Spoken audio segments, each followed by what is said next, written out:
I appreciate that many of you are probably in shock, in particular witnessing the reaction around the world where people welcomed and celebrated those callous murders. And in some ways it's a sad indictment of our moral bankruptcy as a society when people respond with glee to rape, murder and torment of innocent people. But in spite of this, please know that you're not alone. We are with you, and more importantly, I believe that God is with you. Isaiah 43, 1 and 2 says, "But thus says the Lord, who created you, O Jacob, and he who formed you, O Israel. Fear not, for I have redeemed you. I have called you by your name. You are mine. When you pass through the waters, I will be with you, and through the rivers, they shall not overflow you." I don't stand with Israel out of a blind or a misguided sense of loyalty, but because I love God, and it's therefore natural that I would love God's people, the Jews. And also because I appreciate true diversity, democracy, and decency.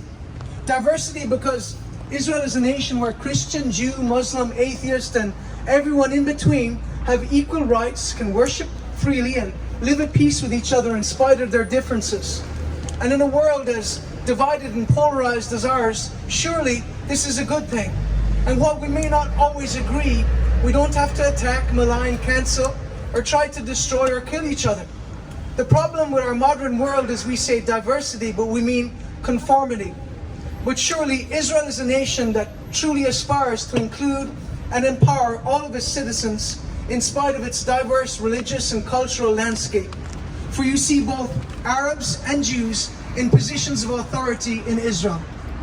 Are there tensions? Of course there are. There's the never-ending pressures at the Temple Mount and constant efforts of UN and NGOs and activists to demonize and undermine Israel's very right to exist. Certainly the disrespect by some of the ultra-Orthodox towards Christian pilgrims or sites is an ongoing source of tension, and also simply serve to confirm the deep-seated suspicions and prejudices that some may already have against Israel and the Jewish people. But in a city that means so much to so many people of different faiths and none, I think it's important to acknowledge that the actions of a minority don't represent the majority. And yet sadly at times, it seems through the Western world that we seem so eager to believe the very worst about Israel and the Jewish people. And so, if diversity truly means doing your best to include rather than exclude varying viewpoints, beliefs and cultures, I personally believe that Israel does remarkably well. And secondly, democracy, because Israel ultimately is the only true democracy in the Middle East. And if we still value it, and at times I wonder, then we should stand with them when they're under attack from anti-Semitic, anti-democratic forces, because from the river to the sea is the very opposite of democracy. Fact is, it's genocide. And last week we saw the brutal application of that apocalyptic vision. We saw Eisengruppen-style ethnic cleansing of innocent men, women and children, fathers murdered, women raped and kidnapped, and little babies beheaded in their cots, along with people being burned to death. And so I would simply say to the Irish politicians, journalists and celebrities who regularly condemn and rail on Israel, unfairly calling it an apartheid state, offering their opinion from the same safe comfort of 5,500 kilometers away, they need to come out and either publicly condemn or condone the actions of Hamas. Because having a Palestinian flag and free Palestine on your bio has consequences, so own it. Because the barbaric acts of last week were of no surprise to any of those who have taken time to read the Hamas charter. When they say that they, along with Israel, want to literally wipe Israel off the map, and Western liberals say, well, what do they really mean? This is the utter height of stupidity. It means they want to kill Jews. And therefore, it's disingenuous to act like the border was built for no other reason than to inconvenience or humiliate the inhabitants of Gaza. It was there to save lives of Israeli people. And last week demonstrated what would happen if it was not there. Carnage, death, and destruction, ISIS style. And thirdly, decency. Because the difference between Hamas and Israel is ultimately one of decency. One kills deliberately and indiscriminately and celebrates the loss of human life, even that of their own people, whom they recklessly endanger, using them as human shields, while the other take life only as a very last resort. Because life is a core value of the Jewish people. And how do I know that? Because I've read your book, Deuteronomy 13 verse 9. I call heaven and earth to record this day against you, that I've set before you life and death, blessing and cursing. Therefore choose life, that both thou and thy seed may live. You see, Hamas could have chosen life. Instead of living in luxury penthouses in Qatar, plotting and directing terrorist activities, spending hundreds of millions, digging tunnels and making rockets, they could have spent it on roads, hospitals, schools, and the welfare of their own people. Instead, they chose hate and death. And let me say this, any Jewish or Palestinian person losing their life is a tragedy. And I'm praying for both sides in this conflict. But it is dishonest to pretend that Israel and Palestine are somehow engaged in a tit for tat. They're not. This attack on Israel was deliberate, intentional, and unprovoked. And yes, you may respond, but Israel occupy their land and hold the Palestinian people ransom. That is a lie. The Jews are the indigenous people to the land of Israel, and you have to deny reality, ignore archaeology, and rewrite history to deny the direct and unbroken connection of the Jewish people to the land of Israel, a connection that goes back 3,500 years. The truth is this, Hamas don't want land or a state. They want the complete annihilation and destruction of Israel. And even though as a pastor, I abhor violence and war. Israel has every right to respond with force. For every self-respecting nation that wants to survive must reserve this option, if only as a last resort. Because to defend itself and its people against attack, at times this may be necessary. The Holocaust is a warning to Israelis and Jews about what happens when they leave their protection and safety to others, because naivety is not an option. Singing John Lennon's Imagine or Don't Look Back in Anger won't return the hostages to their families. Ecclesiastes 3:8 says there is a time of war and a time of peace. I think it's interesting that the Bible puts a time of war preceding a time of peace, because unfortunately I believe the time has come for Israel to face their enemies. But while the loss of life is inevitable in a war, it's clear this has never been the aim of Israel. And let me say this, being pro-Israel doesn't mean that I understand, agree with, or endorse every decision made by the government of Israel. Of course, I disagree with many decisions made by my own government, but in a free country, you are permitted to do this. And the fact that you have an imperfect government making imperfect decisions does not delegitimize your nation or people. Nor does loving the Jewish people mean hating the Palestinian people. God loves and has a purpose for both Palestinian and Jew. And so certainly, personally, my heart is saddened to see any father lifting a dead child, or to see any home or city being destroyed, Israeli or Palestinian. And yet, this is what is happening directly because of the nihilistic, anti-Semitic policies of Hamas, an openly terrorist organization that seems to have widespread support among the left here in Europe. And it's really disturbing to see academics, politicians and journalists justify or at least downplay the murder of innocent people by using terms like resistance or freedom fighters, decolonization or uprising.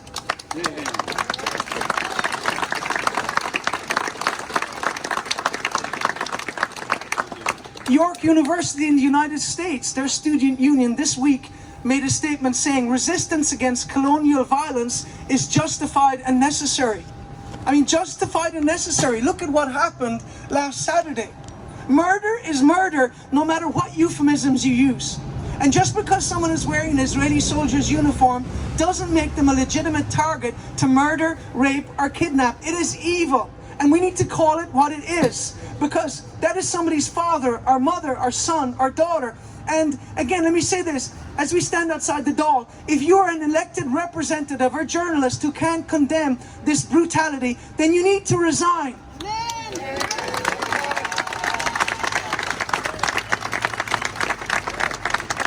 Because clearly, much of this anti-Israel sentiment is actually anti-Semitism.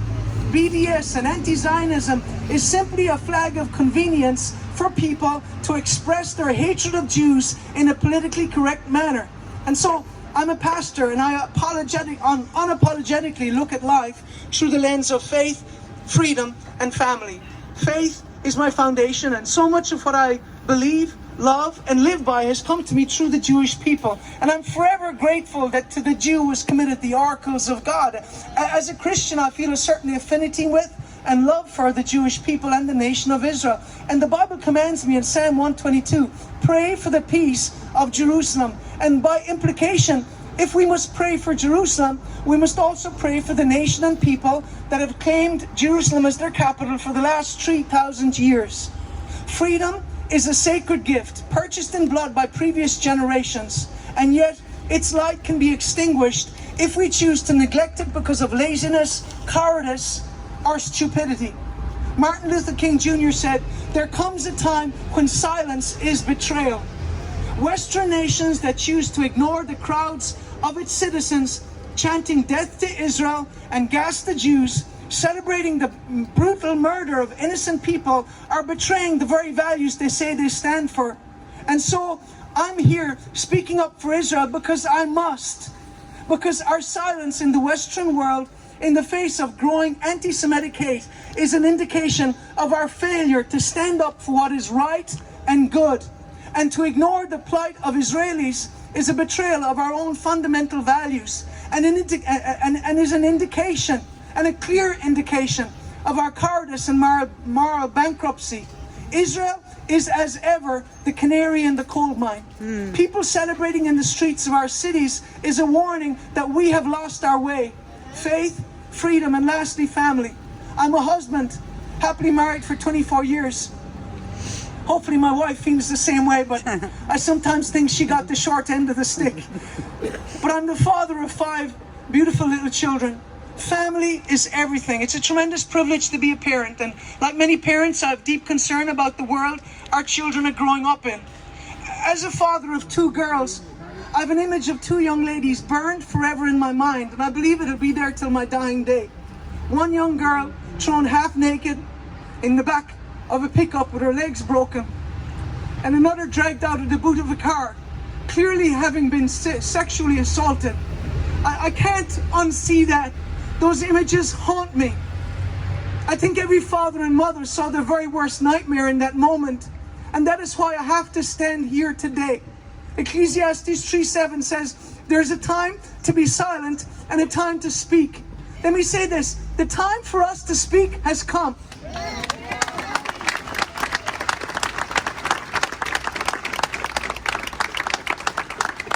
To see videos of men and women celebrating and justifying these heinous acts in cities all around Europe, America, Australia, and Canada was beyond disturbing, because to celebrate murder, rape, and kidnap requires a denial not only of the humanity of those who suffer, but of our own humanity. I mean, Europeans of all people should understand what happens when a society dehumanizes the Jews, and so take warning. I believe this is a time to stand up and be counted. My concern is that we are being weighed in the balances as a society and found seriously wanting, particularly regarding our treatment of Israel and the Jewish people in general. We can choose to look away, but we cannot pretend that we didn't see or know. Today it's Jewish families, but tomorrow it may be ours. And taking the attitude of, it's not my problem, it's thousands of miles away, is a very short-term strategy. Because if we won't stand up for freedom, democracy, and human rights there, we won't stand up for it here. Today it's Jewish families being hunted down and being killed. Tomorrow it may be Christian, or Hindu, or Muslim, or atheist. You may not be religious, but it's beyond debate that Israel and the Jewish people have had a huge influence on so much of what we call and cherish as civilization. It's my belief that we owe the Jewish people a great debt, one that we can never repay, and if we abandon or ignore them in their time of need, we are doing them a great wrong. And so, if you believe the convenient lie that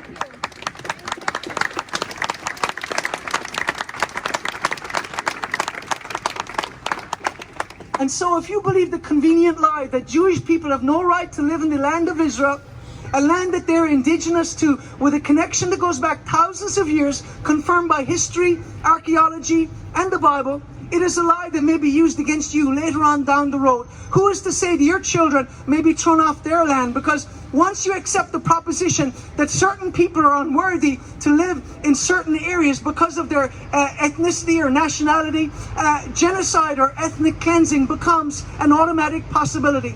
A possibility that sadly was realized last week when terrorists slaughtered innocent people simply because they were Jews. And so Western liberals and politicians and journalists pretending that it's just a chant.